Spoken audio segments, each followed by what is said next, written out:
Hey, all, Coach Andy here. Happy Thursday, live office hours, helping you build a career you love. Today, we're going to talk about job search burnout and a bunch of other stuff. Get in the chat, say hi. It's June. A lot happens in June. The weather doesn't just heat up.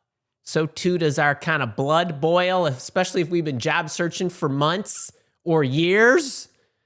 Let's try to tap that down today, get you in a better state of mind. Get in, say hi. Let me know where you're watching from. I always love to know that. I always appreciate everybody who shows up. But those that are up at 2 and 3 in the morning, you get a little extra love from me. So let me know where you're watching from. If you're in any of my programs, always let me know that. If you're a boot camper or a leader or have any of my programs, I always like to know that you're in the house. I always like to know what assets you have. So let's get in and get on with it. And I always, before I start, like to say, hey, Edward Lee, what's up? Lisa Williams, how are you? Kay, Kelly Kennedy, what's up? Gregory, Kara's in the house. Give Kara a shout out. Mark Manzanares, good to see you back. Mary Lou, JF, Darcy, Deb, Sharon, Nikki, MA, Nicholas, Art. Art, how are you? Everybody else, great to have you. Good to be back after a week. I was away traveling last week. I missed you all, but I'm here today. So let's talk about job search burnout.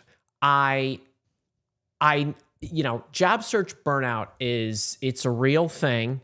It's June, and especially if you've been searching for 3, 4, 5, 6 months, maybe it gets really, really hard. It wears on the soul. Job searching in general, whether you do it for a day, a month, or a year, it stinks. It's lonely. It's confusing.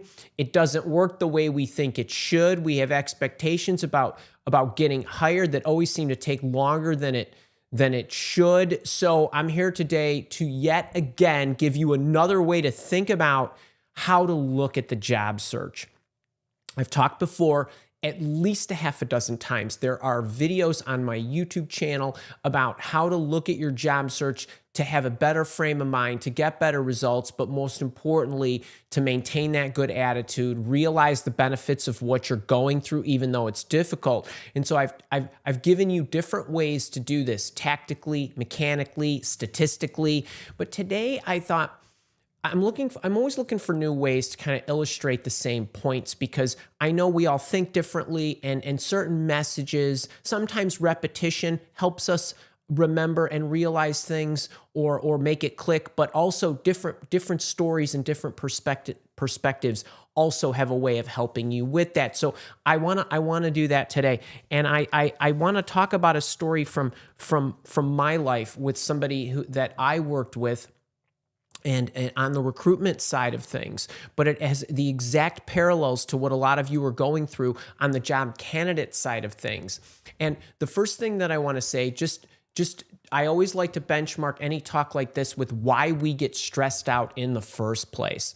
And much of the time, our stresses in life come from our expectations. And I'm not talking, let's put aside for a second any grave situation that you have, a death, a divorce, anything of that nature that is obviously traumatic and traumatizing in ways. But when it comes to most of what we do, the everyday walking around lives that we lead, much of our stress comes from our expectations, the way we think things ought to be, as if we are truly the center of the universe and everything should revolve around us and happen in a manner that makes sense to us or that we believe it to be true.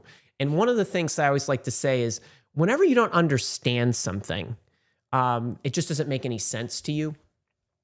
I always tell people, everything makes sense with enough information. It's how somebody's behaving, what somebody says, what somebody does or doesn't do.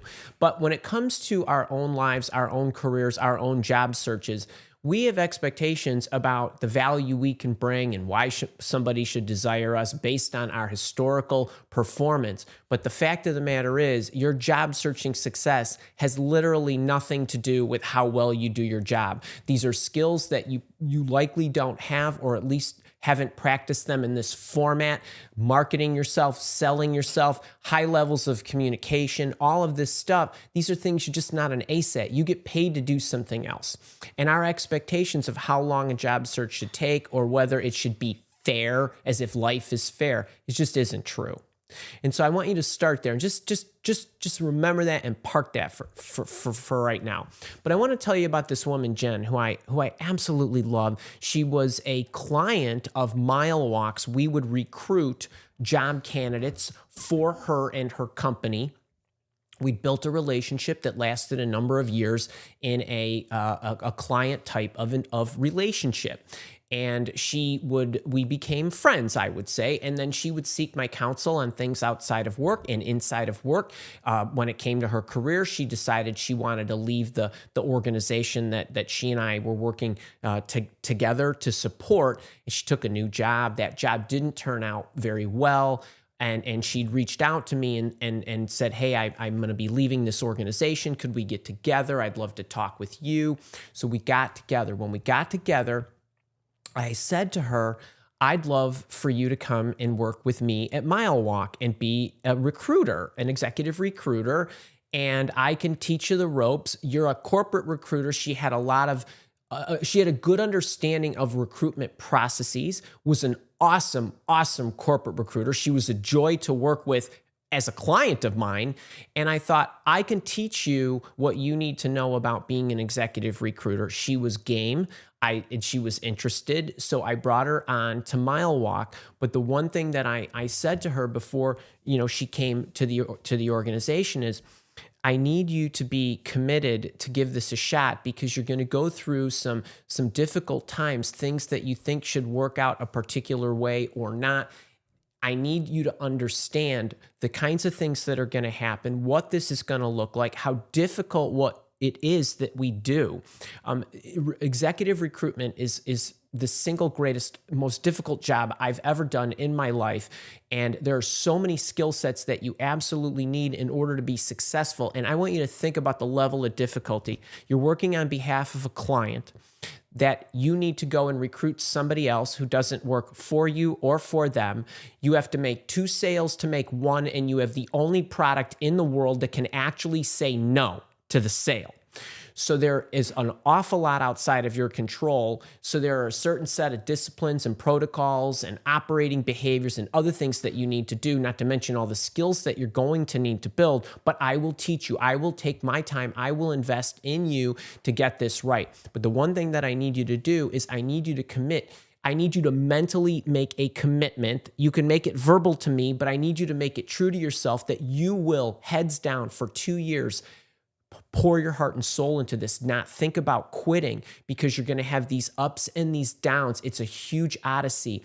But I guarantee you, if you just start, in 2 years from now, you won't believe what your life will look like if you do what I say, if you stay true to the protocols and the principles and the practices, and you do the work day in and day out. And here's the last thing I'm going to say. There's 22 days in a month, generally speaking, that you will work. On 20 of those days, you will end up empty, zeros. It will look like a failure of a day, but nothing could be further from the truth. And 2 of those days, you're going to make placements and you're going to get big paydays, but the other 20 are going to be a grind. And so when you look at each month, there's a certain bogey you want to have in your mind that you get your salary that I will give you, which will be a modest salary, a base salary. And then there will be 2 huge bonus checks, so to speak, because 2 of those days you're going to make placements, and that's going to be a lot of money, but it's going to look like 0, 0, 0, 0, big, 0, 0, 0, big. And so you need to understand that. And so at the end of each month, you can look at how you did. But each day that you work, you're going to be building a portfolio of candidates. You're going to be building your skills. You're going to be looking at the no pile. The no pile is going to get big. The yes pile might be empty or stay small each day. So you need to understand that this is a box. It's a process. But you got to commit to the process. You can't just be happy on the days you win and sad on the days you lose. Otherwise, 90% of the time, you're going to be miserable. Who understands what I'm saying so far? So when you look at your success, it's found in the doing of the processes and being disciplined and staying true to your recruitment. So here's what we'll do. I will get the clients, I will get our searches, the jobs that we are going to recruit for.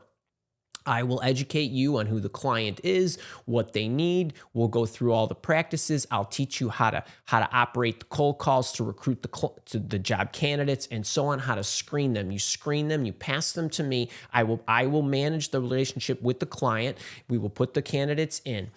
I know that statistically that every 2.7 candidates that we send out into the world, we make a placement. So what I need you to focus on is not the placement. I need you to focus on high quality candidates that actually will make good potential employees for our clients. And if you send me 3, statistically, this is years of mile walks statistics, we will actually make a placement. So for every 6 or so, you're going to make 2 placements, if not better. So I said to her, okay, so let's go. So she worked a couple of weeks. She'd found some candidates, and wouldn't you know it, she made a placement. She said, this is great. This is the check and the payday's great. The process is great. Everything's working. She works another couple of weeks, makes another placement. So far, so good. Then we get into a situation where she's working, right? 22 days 22 days of the month, 20 she ends up empty. A couple of those days she makes placements. Each day she's building her book of business, her job candidate portfolio. She's meeting people who are leads in marketing, in sales, in operations, in project management, in program offices. She's meeting engineers and all the different types of roles that we would recruit for. And then she started in the fall. About beginning of the summer, maybe 6 months in, we had an opportunity to work with a client who had a great job. They were looking for somebody to build their knowledge practice. It was a very large, privately held organization. Jen did a masterful piece of recruiting, found 3 candidates. And what she did was she submitted the candidates to me. I evaluated the candidates. These were fantastic. The client interviewed the candidates. The client loved every one of them. The client would have hired every one of them. They only needed one. They go through this process. And what ultimately happened was the client, without getting into all the details, completely botches up this process. They literally would have hired all 3 of the candidates if they could have. They would have hired any of the 3, but as it turned out, they botched up this process so badly without going into the details for brevity, and because it's not even that germane to this story, is they ended up empty. We lost all 3 candidates for a variety of reasons. One decided to leave early. The other one decided she wanted to take a different job. And then the third one, they offered it to 2 of them, decided to choose another job. The behavior that the client demonstrated caused us to no longer work with the client. It was such an awful situation. It was nearly impossible to screw this up, but they managed to do it. But anyway, the more important thing about this element of the story is how it affected Jennifer, because she emotionally could not recover from something that she thought was right in her hand.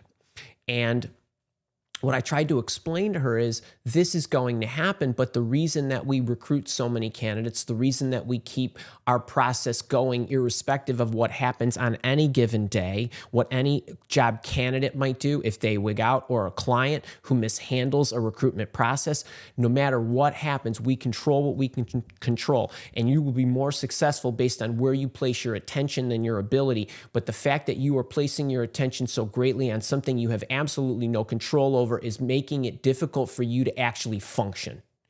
And this is what was happening. So she worked a couple of more months, and then she came to me. She says, Andy, I just can't handle the ups and the downs.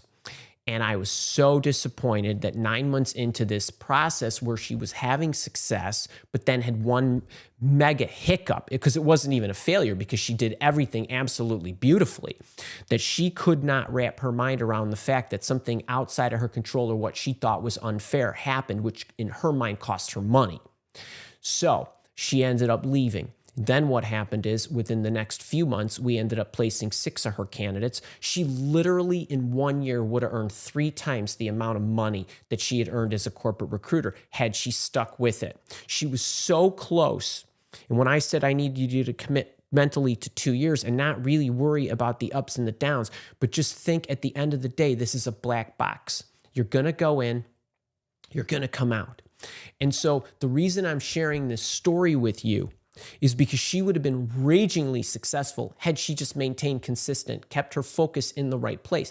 And what a lot of the job candidates that I coach do is their attention is placed in the wrong place. And the reason that they are so burnt out is because they are so focused on the outcome instead of falling in love with the process. And while I'm not telling you you need to love a job search, if you are in it, it behooves you to gain the benefits of the experience. Think about all the skills you're learning, the networking that should be an ongoing thing that you are now getting a chance to actually practice, the ability to actually write crafty, effective networking messages to people you should be maintaining relationships on an ongoing basis with, your ability to actually continue to nurture and grow your network, reaching out to new people each week just because. And all of the other things that you should be doing, the selling skills that you should have, knowing how to be deliberate and intentional with your career. These are things that you should be doing on an ongoing basis. So when it comes to your job search, the reason most people become burnt out is because as it drags on for so many reasons.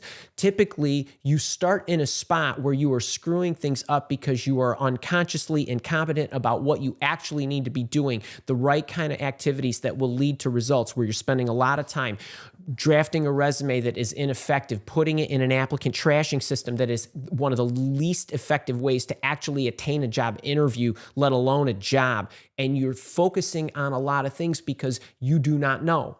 And that's okay that you do not know. But when you understand and get into a situation where you can identify what those high yield activities are and you start focusing on them, that's a great start. When you start doing them and doing them in a disciplined fashion, that's another great step. And when you are focusing on all the things that you can control and the outputs that you can generate that nobody can ever prevent you from generating, like contacting organizations and contacting bosses or networking effectively, or all the things that you can do that no one can prevent you from doing, when you start taking control of that, you will feel more in control. And typically when we address a problem or we tackle a problem, our nerves, our emotions will relax more. We will feel better about it, even if we're not getting the results that we're getting. But when your focus is on, well, life isn't fair, or I'm too young, or I'm too old, or why I was perfect for that job, why didn't I get it? There are so many things that you're doing incorrectly.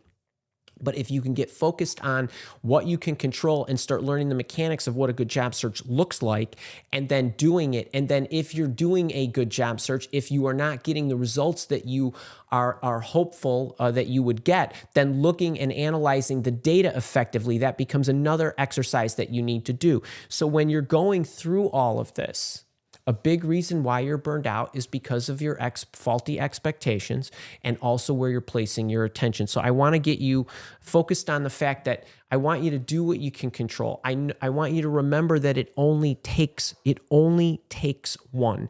When you are going through a disciplined approach, and I recommend my job search challenge, you could find out more about that on my YouTube channel. But as you are going through and consistently identifying organizations, reaching out to them in a proactive manner with some very, very thoughtful messages that you can craft to people who either can potentially hire you or get you to somebody that can hire you, and you are doing that on a day in and day out basis, as you can do that consistently and evaluate the results and then make the adjustments based on what is happening and what isn't happening, you could be job searching and completely qualified for companies and roles that perhaps just aren't hiring right now. So what's your secondary skill? What's your secondary option? Do you need to make adjustments? And so just because that's your ace skill doesn't necessarily mean that's the job you're going to take. So it's triangulating all this stuff, but much of the burnout comes from, like I said, faulty expectations, focusing your attention in the wrong place. And I need to bring you back to getting into control. And much like Jennifer, focus on the day in and day out, and knowing that it only takes one. For her, it was really only two a month, give or take. Anything else was gravy. Anything less was just a month that was poor performance or poor luck. But I know a lot of you, what you do is you haphazardly look. Then maybe you get an interview on the line, just like she had a client on the line where she should have had a payday. And then what you do is you throw all your emotional eggs, not to mention physical eggs, in one basket. And then when that doesn't work out, or they don't move fast enough, or they ghost you, right? Your emotions go down in the tank. And then what? Then you need to prospect again, instead of prospecting on a daily basis and never worrying about what happens that is not in your control, because you have so many balls in the air that it won't matter if one of them falls. Who understands what I'm saying? Who is guilty of the emotional roller coaster? It's okay I understand that, right? There are ups and downs to this, but who's guilty of the emotional roller coaster because of what somebody else is doing? What somebody else is not doing? Calling me back, getting back to me, making that referral, getting me, my date and time for my next interview, right? Who's guilty of that? And so my big message here is recognize that you are in a process that you are generally inexperienced with. And even if you've job searched before, you do it infrequently. And even if you job searched before, things might be different now. I spoke with a woman. We did a case study the other night on Tuesday. She hadn't job searched in 36 years. Talk about different. So I know it's tough. I know it's hard. I know you feel like you're working hard, and maybe you are, but you got to be working on the right activities. You got to be making sure you're gaining the benefits of the experience. You got to be making sure that your attention is in the right place, because where you place that attention is going to have a lot to do with how you feel. So I hope Jen's story gave you another illustration of the importance of the discipline and the focus on the process as opposed to the outcome. When you put a resume together, the only goal is to get an interview. When you get in the interview, the only goal is to get the next interview. If you're worried about, well, why am I not getting the job fast enough? Your focus isn't in the right place. And what that does is it forces you to not operate in the most effective manner, in the most, it hampers your ability to be your best at any moment in time. And so this is a multi-step process that you need to go through, but I need your focus to be in the right place. All right. So I hope that helped. If you enjoyed that, click the like button, share it, because there are a lot of people that are burned out on job searching, and it only takes a few weeks or a few months to get you really, really burnt out. And I know some of you come here week in and week out for months on end. So I'm sending you good juju. I'm always looking for ways to get you to look at things a little bit differently, to lift your spirits and get your performance better. So I hope that helped. I really do. All right. So thanks for coming today. I got a lot of good stuff to share with you. Harley is, hey, hon, can you help me with Harley? We've got a little bit going on in the LaCivita house. My wife's home for the summer as a teacher. There's my beautiful wife. Give him a wave. Hey. Yep, she's we're cleaning out the pantry right now. One of our little summer jobs. But the dogs are always a little confused when there's two of us in the house in the daytime. All right. Okay. So I got a couple little somethings for you to help you with the burnout. One.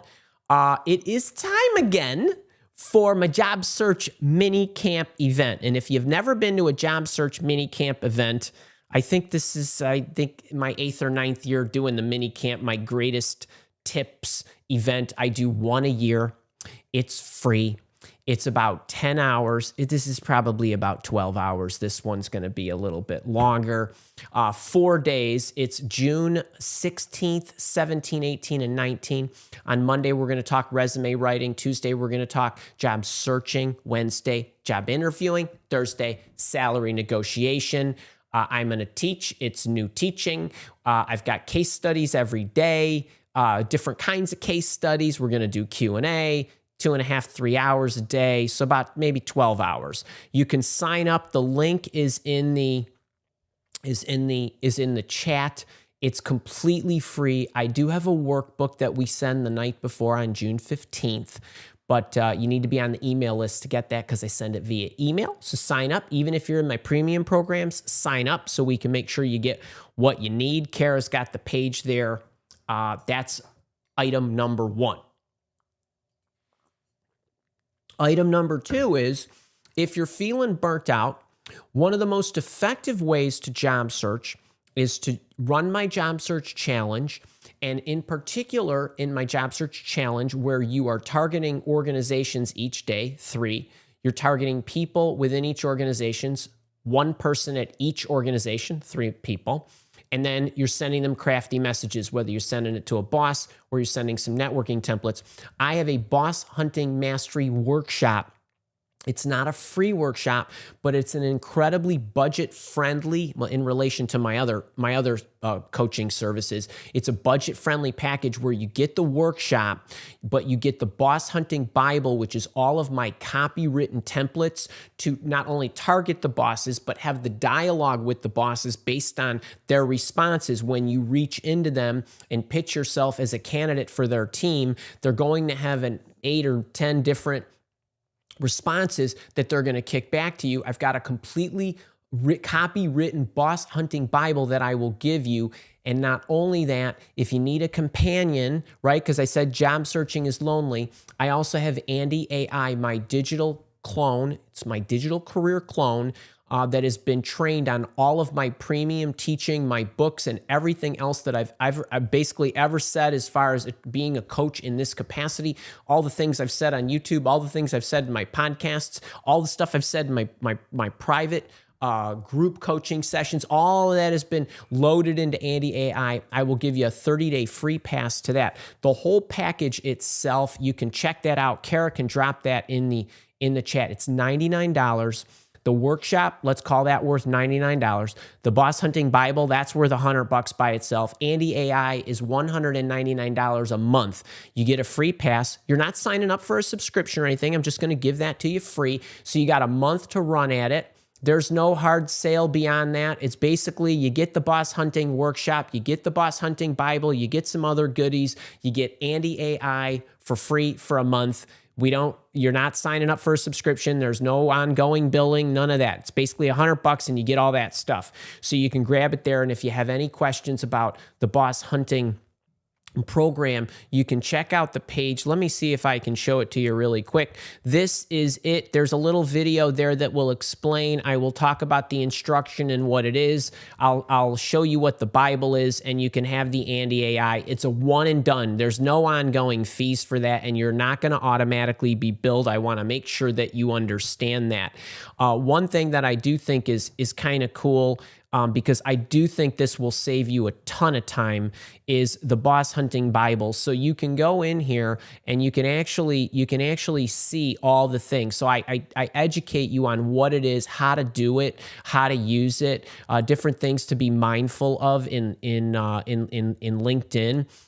There's also your subject lines, who I should contact, what I should say, and then when the bosses respond, what do I say? I also teach you how to use Andy AI in interacting to give you some template variations and some ways to improve your copywriting and things of that nature. But all of that is included. It will save you a tremendous amount of time. If you are not having luck getting job interviews, that's something that you might want to check out. For any of you that are in my job search coaching program, which is my signature all awesome coaching, you have the Boss Hunting Mastery inside of your library, inside the Job Search Challenge product. So that's something else. The other thing I want to mention is, speaking of the Job Search Coaching Program, we are having 3 private group coaching sessions, June 24th, 25th, and 26th. So I'm going to see all of my boot campers on those days. Anybody who's in my job search coaching program not only can come to those and all the ongoing ones that we do forever and ever as long as I live, but you also you'll also get a priority service at the Job Search Mini Camp.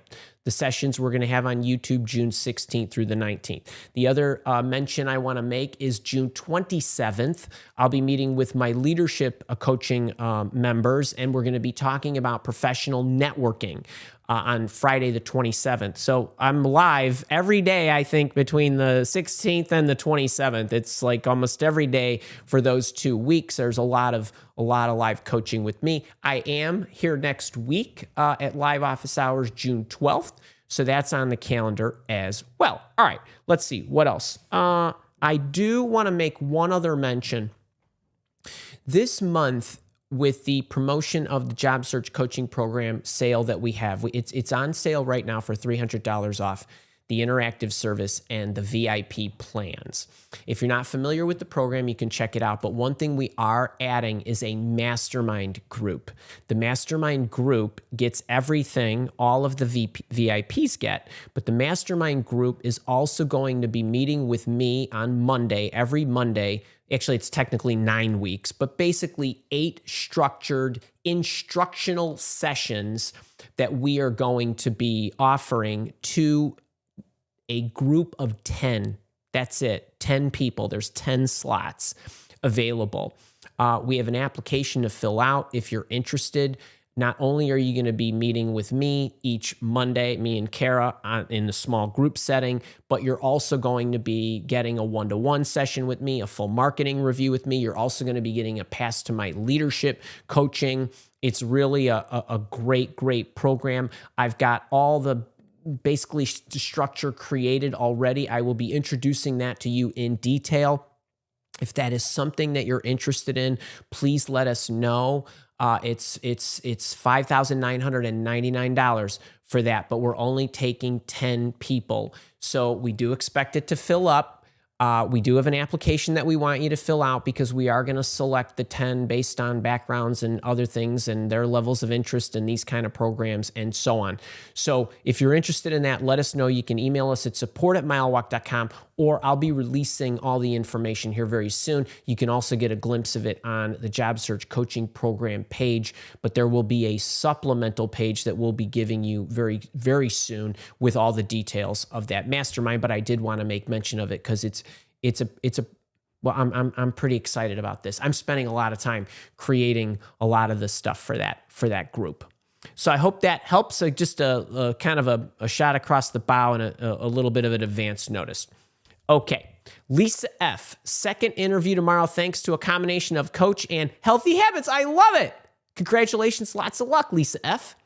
Gals Compiler. Hi, Andrew. I could not wait for your show today. I would like to ask you how to make the most of a situation in which you declined an offer and the employer approaches you again in 4 weeks. Okay, so number one, I want to congratulate you on getting the offer.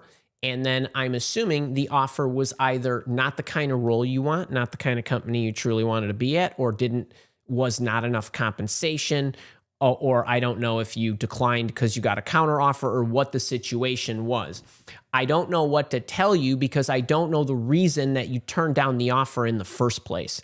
I'm going to give you completely different answers depending on why you did not want to accept that offer. And rather than give you 10 different answers, if you want to go in and let us know in the chat why you declined the first offer and what it is that you want, meaning I declined the offer because it wasn't enough money, but if they had enough money, I would have taken it, then I can tell you what to do. If you say I declined the offer because the role wasn't what I wanted, but I like the company, I can tell you what to do. So I don't know what to tell you unless I know why you declined it. So fill me in on that and then tell me what you want the outcome to be. JF, what's up, buddy? Boot camper, focus in the right place. Yes. What about a recruiter reaching out, engaging you, getting your hopes up, then nothing happens? That happened to me 7 times in the last 3 weeks. Okay. So let me offer you some straight talk here. When a recruiter reaches out to you, that's not in your control. When a recruiter doesn't get back to you, that's not in your control. What was in your control? You got your hopes up. Why did you get your hopes up? Expectations. Just because somebody reached out to you doesn't mean they're going to reach back to you again a second time. Just because you respond to them, this is an expectations. So when I say the reason we get stressed out is because our expectations are faulty, you need to respond expecting they're not going to get back to you. Right? You turned control of your emotions over to them. So they didn't get you excited. You got excited. So what I would say is they reach out to you, you respond. If they get back to you, great. If not, you're in no worse off place than you were before they ever reached out to you. You spent 2 minutes and responded to them. So I don't know why it happened 7 times in the last 3 weeks. It could happen for any one of a number of reasons. And everybody should understand that when a recruiter reaches out to you, it depends how they reached out to you. So as an example, I'm only going to give you one because there's so many of these things that happen behind the scenes that you have absolutely no idea are happening. So let's say a recruiter reached out to you on LinkedIn, which is how a lot of them do. And they say, hey, JF, I saw your background. I have this opportunity. I'd love to talk to you about it. Would you be interested in talking with me? And they might have gone so far as to actually send you a job description, which is a really dumb way to do it. But that's what a lot of them do. Then you respond. Then the recruiter has to determine, now at this point, I don't know how long it took you to respond, but you are a boot camper and you have access to the recruiter sessions that Janie Howell and Greg Post did for us. And what did they say, right? We reach out to people depending, Greg said within an hour or two, my calendar is full for 2 weeks for that one position because it looks like I'm sending individual messages, but I'm really sending it to 200 people. And then the first 10 that get back to me, I just put them on my calendar and then that's that. And then I know I'm going to be able to pick one, right? Okay, that could be the case. Second thing is the recruiter might be a sourcer, not a recruiter, or the recruiter might be working on behalf of somebody else, or the sourcer might have used the recruiter's LinkedIn account to send you a message. When you got back thinking you were getting back to the recruiter, you're getting back to the sourcer. The sourcer turns to the recruiter or the hiring official and says, JF got back to me. And then the hiring official or recruiter looks at your background and says, well, I don't like that person's background. I don't want to talk to that person. And then the sourcer never gets back to you because they saw something in your background that they liked or didn't like. The sourcer didn't know. The sourcer was spraying a whole bunch of people. And then the sourcer filters who gets back to them. I need you guys to understand this is how it works. So when you think somebody's ghosting you, they sprayed the world. Some people got back. They cherry picked from the people who got back to them. You might not have matched exactly what they were looking for, or you might have been late. I don't know. So any of these things could be happening. And I'm just telling you the common ones. There's a whole bunch of things that could be going on behind the scenes. They could be on vacation. It could be they could have put the project on hold. They could have put the position on hold. So that's what I would say to you there from a emotional standpoint is I wouldn't get my hopes up at all if a recruiter got in touch with me. So what? You respond, you see what happens. All right, let's go on to Amy. Amy M. Andy is my best buddy for crafting boss emails and helping me get my thoughts together. Amy M., I am super happy that Andy AI is your best buddy. By the way, any of you who bought the Boss Hunting Mastery, we did the Boss Hunting Mastery workshop just a month ago, which means the free Andy AI is expiring for those people who enrolled in that program. And I'm not sending you any follow-up messages I sent you one message to let you know it's expiring. There's no ongoing subscription. We're not rolling you over. Nothing happens. Andy AI is disappearing. If you, like Amy M., fell in love with Andy AI, which I hope you did, and you're interested in continuing the Andy AI subscription, email us at support because Kara will have a sweet deal for you. That's if you already own the Boss Hunting Mastery Workshop and your Andy AI expired and you don't want to get in my job search coaching program where I give you Andy AI for free. If it's, hey, I really would like another month of my buddy Andy and I think I'll be good, fine. You email support@milewalk.com and let Kara know that. Lisa Williams, Andy's dialogue, samples, templates are so helpful in saving time and helps with understanding of the process. Lisa Williams, thank you. Thank you for being like a super uber Mile Walk Academy member. She speaks the truth. I love that she shared that because it's one thing for me to tell you how much time it's going to save you, but it's another thing for somebody who's using them to tell you how much time it's going to save you. It's going to save you a tremendous amount of time. I always go back to the juxtaposition about how much you earn. If you earn $50,000 a year, you earn $25 an hour, which means before Monday morning lunchtime, you make $100. How much time can I save you in generating interviews or understanding the process or just the copywriting itself? Is it not worth it to have that? Proven templates. So something to think about. But Lisa Williams, thank you for offering that up.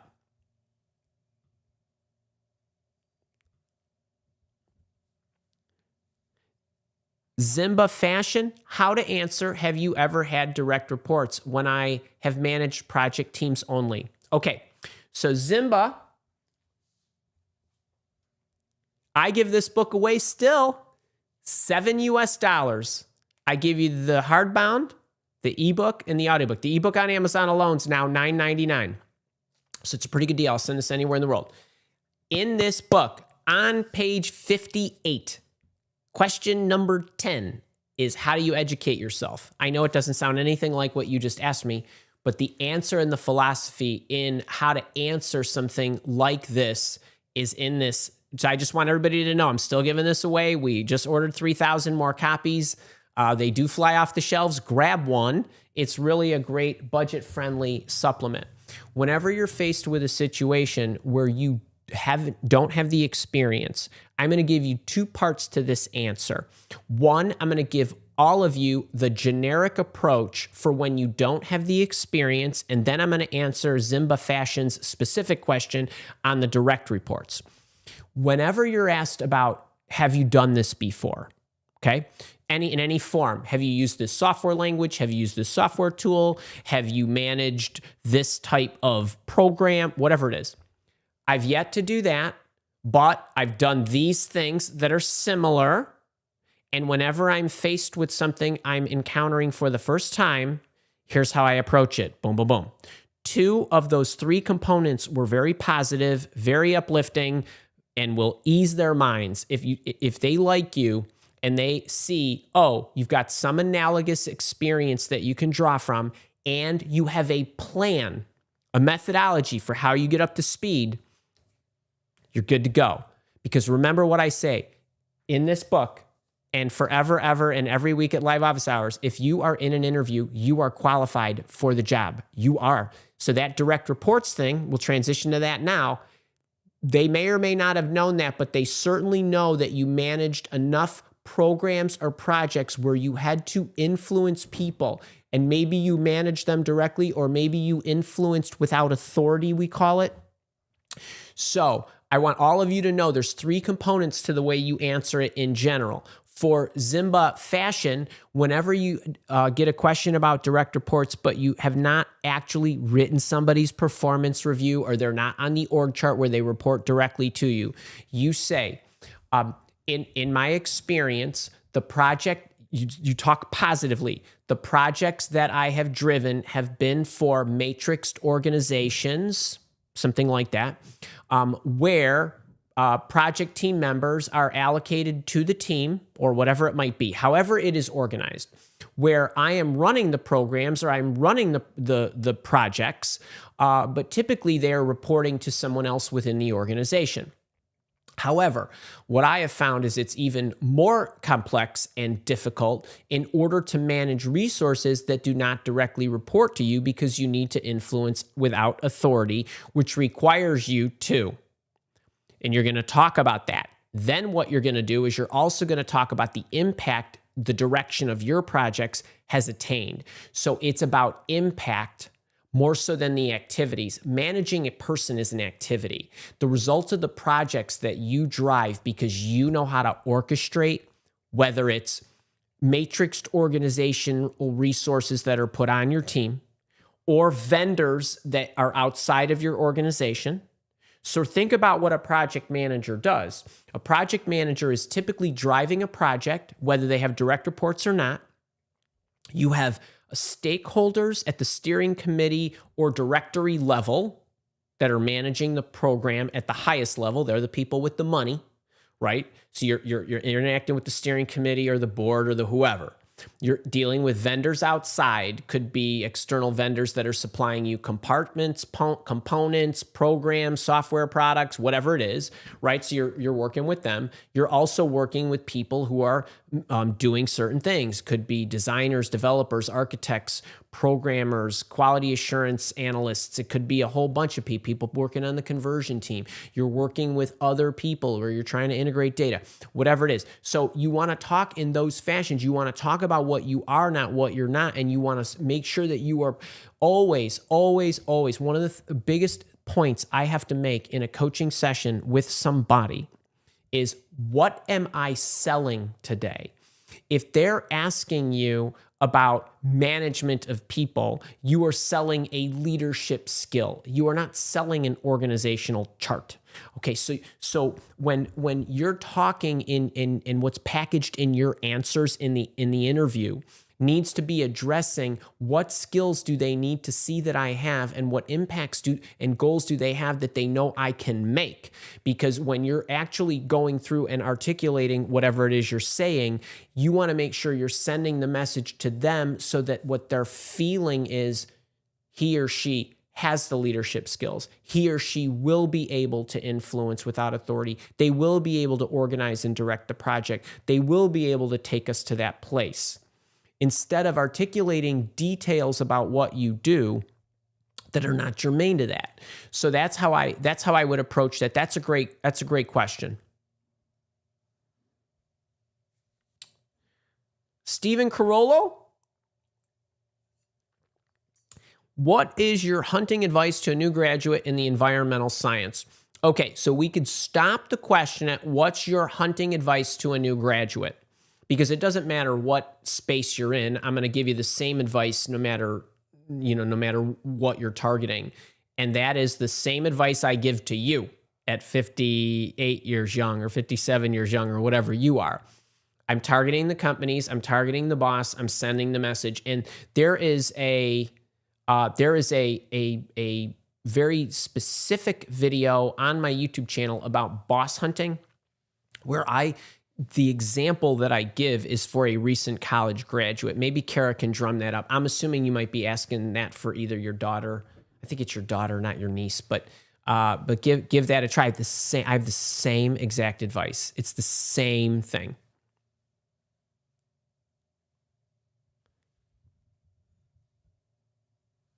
Ian, do you have any suggestions for boss hunting when targeting Gen Z? I'm Gen X.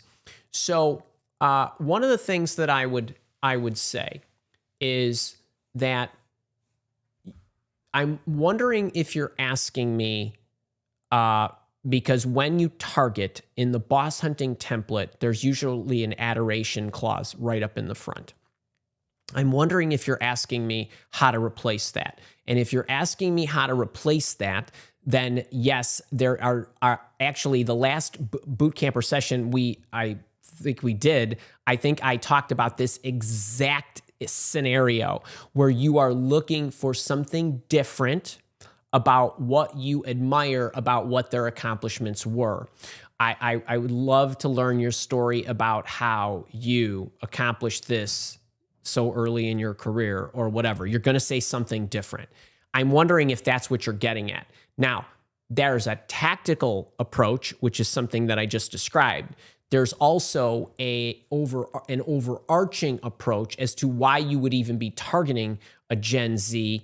I don't know what the situation is, but one thing I will tell Gen Xers and baby boomers is if you look like me, right, and you're in your 50s and 60s and you know you're in that demo. So the Gen Xers are from what, 65 to 80 or something like that. I think that those are the years. I'm on the front end, so I'm closer to a boomer than I am Gen Y. So when you are looking at organizations, you're going to have better luck targeting an organization where the executive team looks more like you than a Gen Z. Okay, you're talking two generations. I mean, these are wild swings in the number of years of experience. And I would question whether if you are targeting Gen Z who are operating the company, whether that is truly a company for you. So that's a question you're going to have to ask yourself. My recommendation is it's not, but here again, I'm looking at 50 characters that you're sending me about a scenario, but I'm speculating based on all the questions that I get regarding that. I'm thinking that's not for you.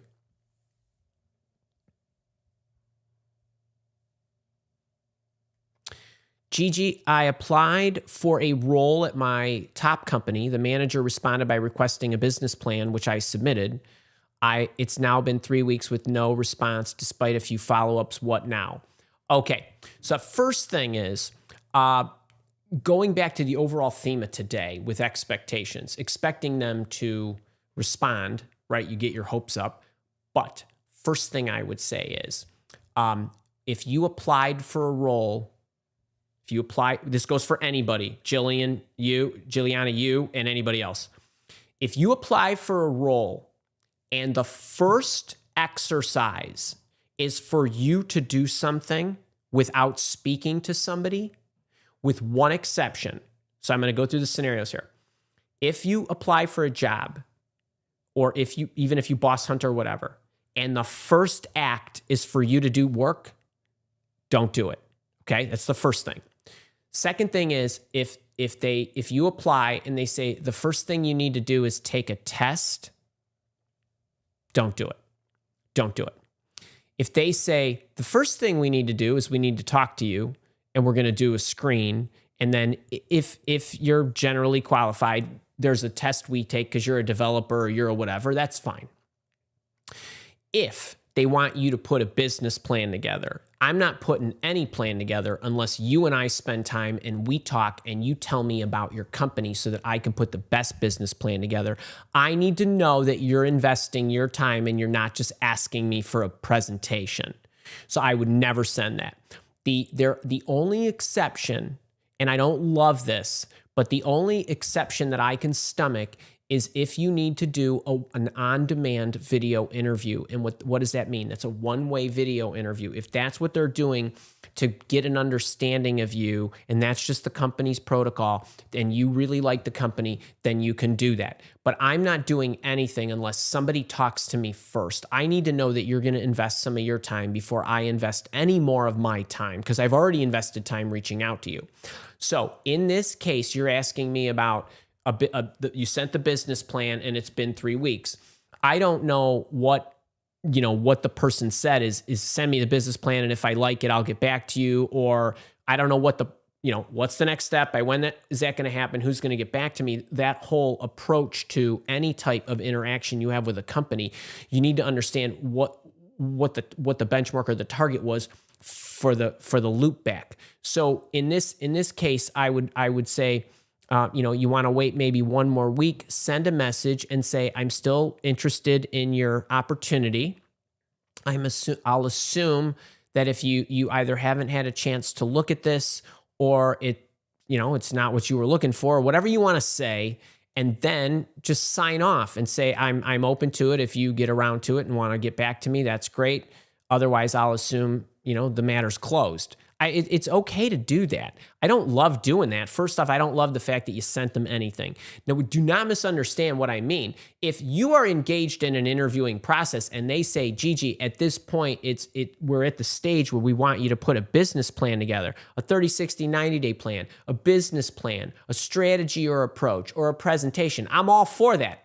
Go knock yourself out. But it's not the first thing I would do. It really is not. And you're investing a lot of time and they haven't invested any, if I'm understanding this correctly. Sandy, I only seem to get approached for contract roles on LinkedIn. They're usually a lower job grade than I am now. It makes no sense to move to a contract role as I've got tenure. What am I doing wrong? First thing is, you're not doing anything wrong. So it's a couple of things. So let's neutralize what Sandy's asking to try to hit the widest audience here. First thing is, if you are applying for jobs, you're doing it wrong. If you are only fielding inquiries, you're doing it wrong, because you're not doing anything. You're not even job searching and you're not doing anything. It's being proactive about designing your job search path, your plan, having a strategy, and having the discipline to reach out and make happen what you want to make happen. I hate the expression, but it's like, I'm dancing with the tallest midget because he asked me. Okay. Instead of, well, who's the handsome hunk you want? Go out or the beautiful gal you want. Go out and try to target them. to get what you want. If you're only fielding what comes at you, that is no different than any organization that only farms their applicant trashing system. They're only getting the applicants that are coming to them instead of going out and recruiting the best and most impactful employees who are not looking for a job. And so you need to be more proactive. If you want to happen what you want to happen, then if you ask me, well, what are you doing wrong? Then my first reaction will be, well, you're being passive. You're only fielding what's coming at you. What do you care about what comes at you? I don't care about what comes at me.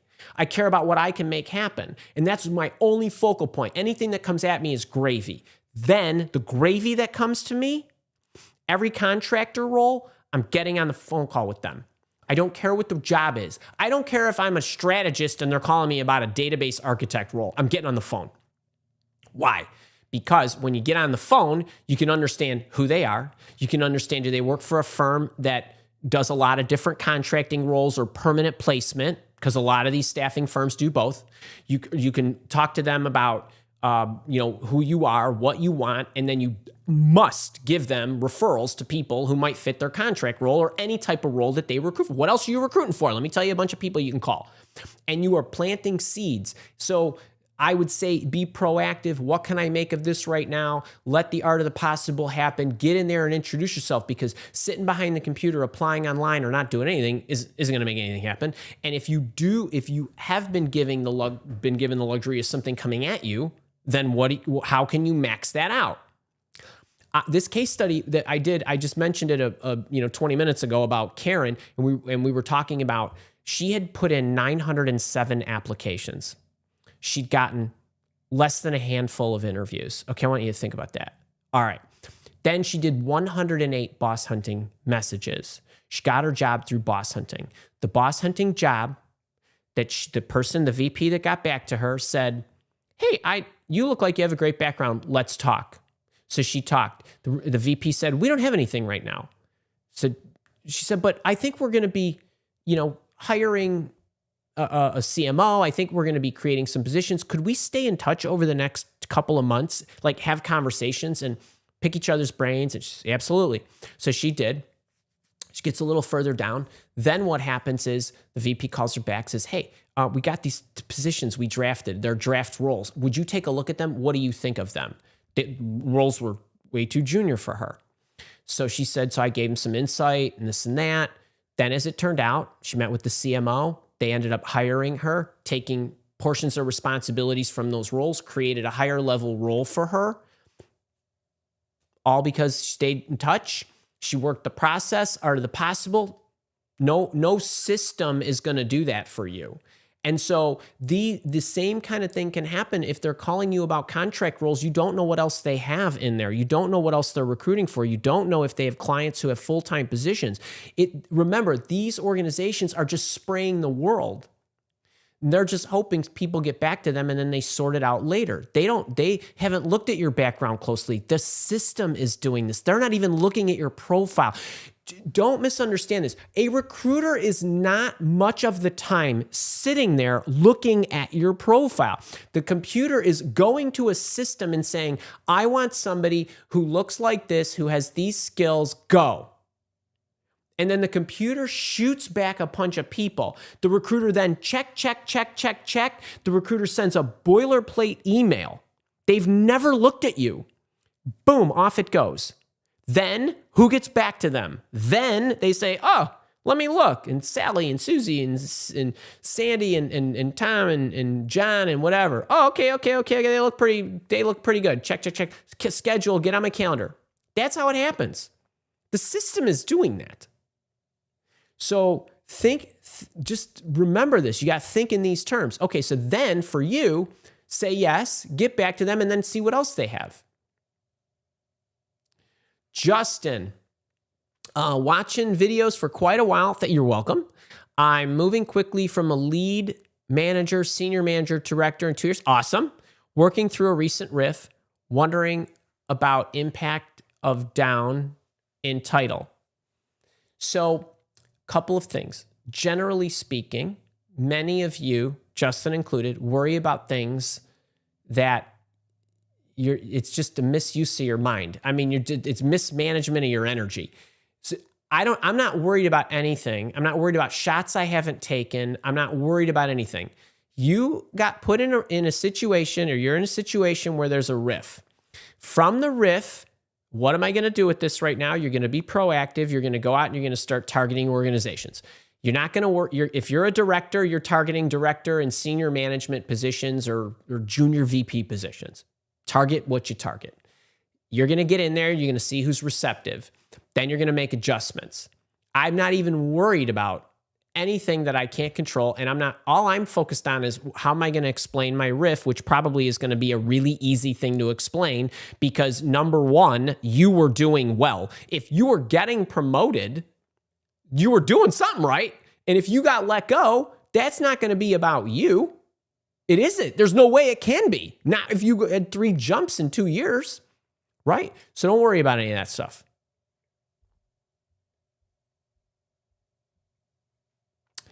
Julia DT, how to check who is a genuine recruiter and who is an outreach recruiter who is actually trying to get your CV to pitch to companies to try to get the hiring fees. Okay.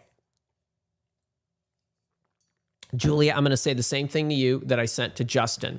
First thing is, why on earth are you even worried about some recruiter who's trying to pitch your credentials to a company? Any recruiter that took your credentials and pitched you without your permission, that's suicide. Because I want you to run this scenario. I'm a underhanded recruiter, and I take your credentials and I turn to a client or anybody who I'm reaching out to and say, hey, I've got Julia's credentials. She's a most bona fide candidate, viable candidate. Would you be interested in talking to her? We need to set up a contract and you need to pay me fees. And you and they call you and say, we need you to talk to this client.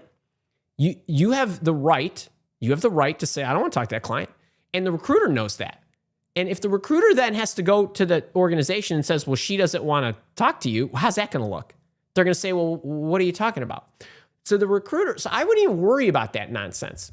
So y'all are worried about things that are so, number one, remote, unlikely to happen, or most likely inconsequential or have no impact. I would just be focused on if a recruiter reaches out to you and you want to return the call, open up a conversation, ask them their working model, ask them if they have any clients in mind that they think you would be a good fit for, or maybe they reached out. We would never reach out to you, Mile Walk, the recruitment firm, would ever reach out to you without having opportunities that we already thought you could fit. Then what we do is we don't pitch them to you. We open up the relationship with you. We try to understand what you want. When you're telling me, Andy, okay, I like this. I'm looking for these kind of roles in these kind of companies. I can only travel 25%. I have my list of requirements here for my client and what their role entails. And the minute you say something that doesn't fit, I don't pitch this to you, because if it says 75% travel and you're telling me 25, I might ask you, is that the highest you'll go? And then if you say to me, well, I have 8 kids at home and I really can't leave and it's hard to, okay, fine. If you say, well, I really don't want to travel that much, but if the experience included this and this, it would be worth the travel to gain that experience. Okay, then we keep talking. But I wouldn't be worried about this stuff. It just doesn't happen as much as you think. And if it does, it's really random. And if that happens to you, you are always in control. You don't have to go to talk to that company if you don't want to. Jeff, I'm a top candidate for a job. Max salary, they told me, is $60K lower than my previous job. It is a lower level job. Advice on how to go back on my word that the max is acceptable for me. So the first thing is, whenever you say, that sounds fine to me, assuming you did that in the beginning of the process because the recruiter wouldn't move you forward unless you said it was okay, you have new information now. There's new information about what the job entails, what the offering is, the impact you're going to make, the metrics you're going to achieve, the goals you're going to achieve, whatever you want to throw in there.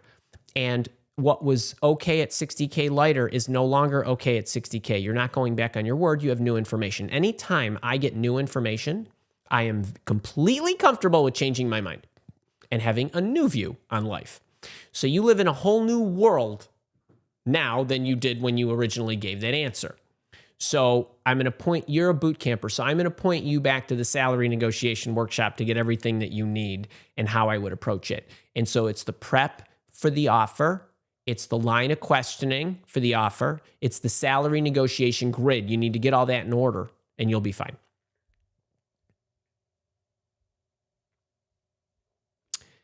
Marie, I don't know if that's Anne-Marie or Marie.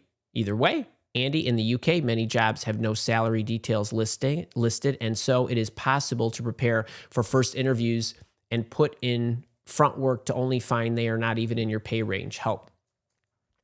Again, any of you that ask me anything about the job pays too much, it pays too little, I don't know what it pays, I'm not sure, the role looks below me, the role looks above me, the role looks just right, Goldilocks, I don't, mama bear, papa bear, whatever you got. Go, go, go, go, go, 100% of the time. And then you sort it out in the process. Believe me when I tell you, if you are focused on what do I want to happen, how do I make this happen, what are their goals, their problems, their potential solution, the profile of the person they think fits, and their estimated pay, those are all variable. You go through the process and you sell yourself, you sell them on you, and believe me, all of these things can change. Now, if you say to me, well, Andy, I'm working 12 hours a day and I like my job and I don't have time to go farting around if this role isn't for me, then fine.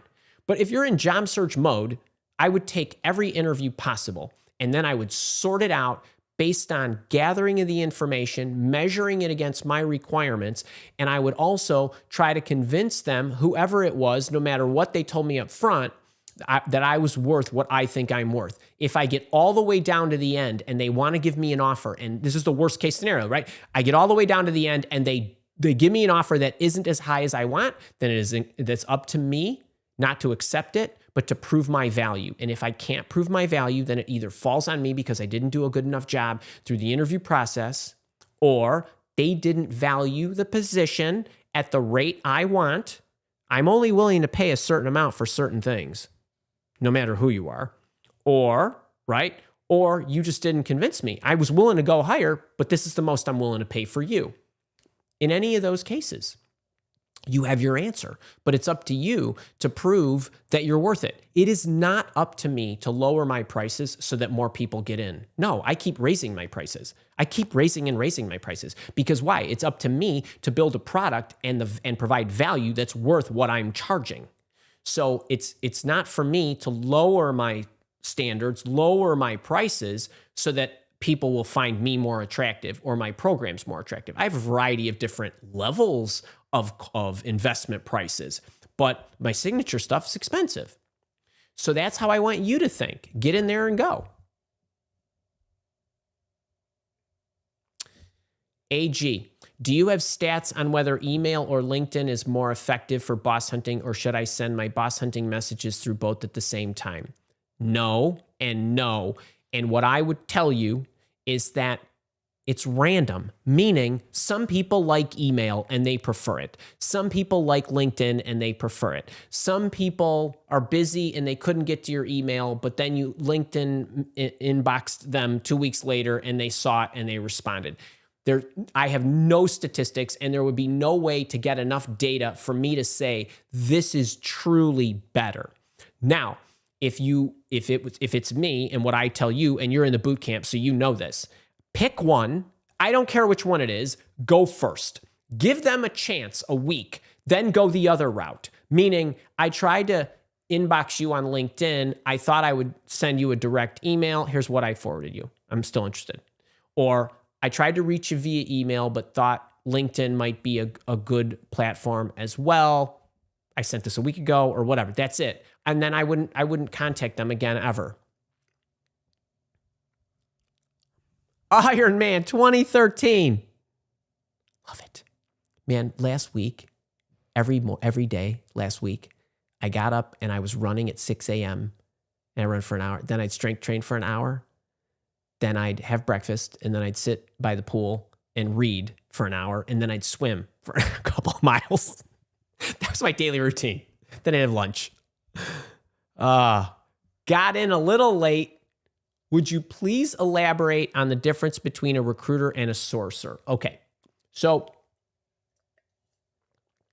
a sourcer's job is to generate candidates. So a sourcer is a lower level position whose job is to comb the internet and try to corral, like take the net, grab the basket of fish. The recruiter takes the fish and cooks the fish, so to speak. So the recruiter is the one who theoretically has a better brain for and knowledge for and subject matter expertise for what the hiring official is looking for. So all the sourcer is doing is volume getting the bodies. The recruiter is then cherry picking and screening to get to the recruiter, to get to the hiring official. That's all. JD, thoughts on explaining gaps in employments and what to say when bosses ask what happened at the previous job. Okay, I have thoughts on all this, but I don't know what your gaps are, how long they are, when they occurred, or why you left your current jobs.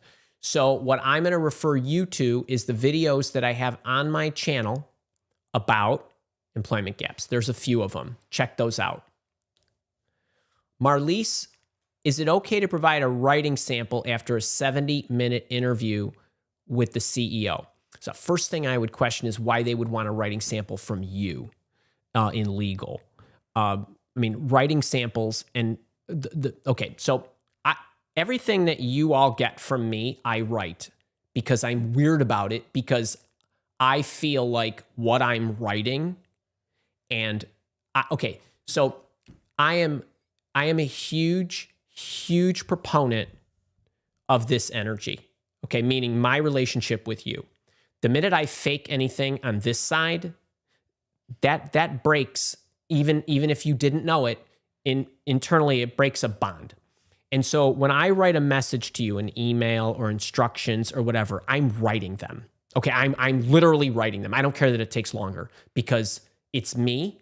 And number one, I want to build a relationship with you and I want it to be authentic.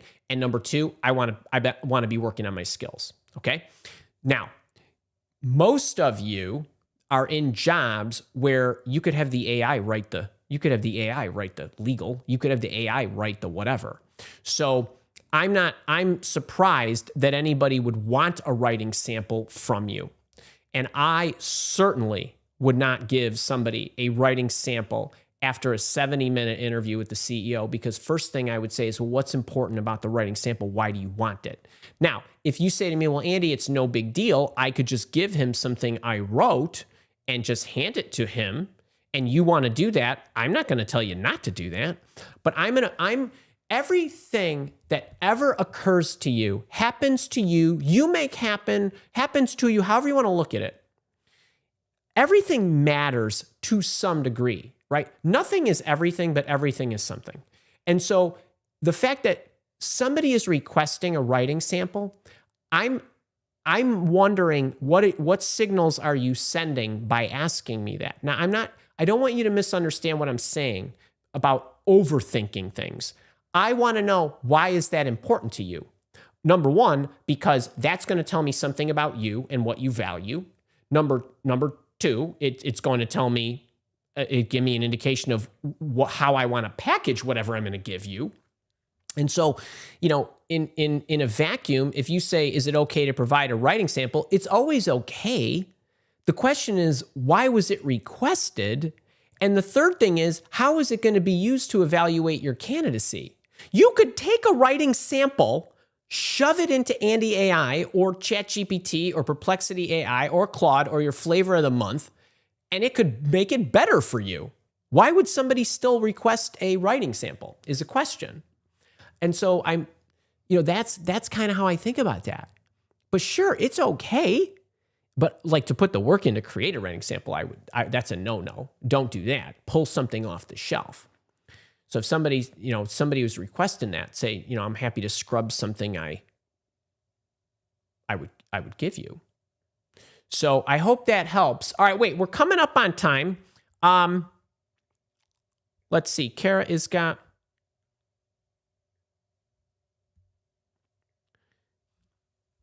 MS, let's try to squeeze this one in. MS Ba Cop 3. I have four people, multiple back-to-back interviews coming up. It's behavioral. Can I use the same story for all of them if they repeat questions? They likely won't repeat the questions. And you can use, remember, when you have what I call a power story, which is a bread and butter story, that story has stories within the story. And you could be cherry picking. So you could be telling somebody how you ran a project. They understand your methodology, your approach, your mechanics. But then you could say, if they said, well, how do you overcome a challenge, or did somebody disagree with you, or how did you lead this or that? You got an offshoot. You got a deeper story about something specific. And so you could start with the same project and then peel different stories. I just don't think if they're 4 back-to-back that they're going to be asking you the same questions. If they're 4 back-to-back, they've probably coordinated in some form or fashion because most companies want to try to get the maximum information from you. It's very, very bad when each of them asks you, tell me about yourself, and you burn 10 minutes talking about you, and you've said the same thing. Now that 10 minutes, 4 times, that 40 minutes worth of data is really only 10 minutes worth of data. You follow me? So I hope that helps you there. All right, wait, real quick. Make sure to sign up for the mini camp. It's going to be really, really good. This is really, really good. I worked hard on this mini camp and the mastermind lately. And then Boss Hunting Mastery, grab that, $99. It's really helpful. If you have any questions about that, you can email support. If you're in the Boss Hunting Mastery workshop already and you want to extend Andy AI, hit Kara. June 16th through the 19th is the mini camp. June 24th, 25th, 26th, private boot camper, job search coaching program members, those sessions. The 27th is professional networking. That's for the leaders. I think that's about it. You guys, it's great to be back. Hopefully I wasn't too rusty today. But I'm looking forward to another live office hours with you next week. I'll be here same time, same program. And then we're following right up on the following Monday. We're heading right into the mini camp. All y'all, lots of luck. Try not to be burned out, okay? Don't let the June sun, although, I mean, it's like 50 degrees right now. Don't let the job search burnout get to you, though. All right, lots of luck.